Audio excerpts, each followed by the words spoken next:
Come da tradizione a Gemona del Friuli la celebrazione dell'antico rito cristiano del Tallero in Duomo, un simbolo di pace, fratellanza e di unione con la sua spettacolare e tradizionale coreografia. La solenne messa del Tallero è stata officiata nel Duomo di Santa Maria Assunta, a Gemona, dal parroco della cittadina, l'arciprete Monsignor Valentino Costante. Il sindaco di Gemona del Friuli, Roberto Revelant, in rappresentanza di tutta la comunità, ha offerto nella chiesa, nelle mani dell'arciprete, il dono del Tallero d'argento di Maria Teresa d'Austria, una preziosa moneta coniata nel 1780, simbolo di concordia e collaborazione tra i poteri temporali e spirituali. Alla messa solenne hanno preso parte numerose autorità civili e militari, molti sindaci, nonché rappresentanti del Consiglio regionale. Mi permetta di dire intanto che oggi a Gemona si celebra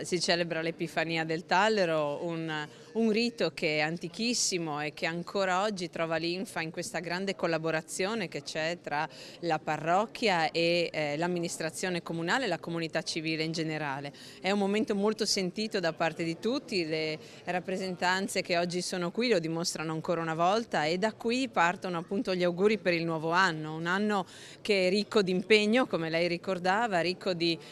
sfide da vincere e noi abbiamo molti temi sui quali siamo al lavoro perché all'indomani dell'approvazione della legge di stabilità oggi dobbiamo mettere in campo tutte quelle risorse e fare in modo che si traducano in azioni mirate per i nostri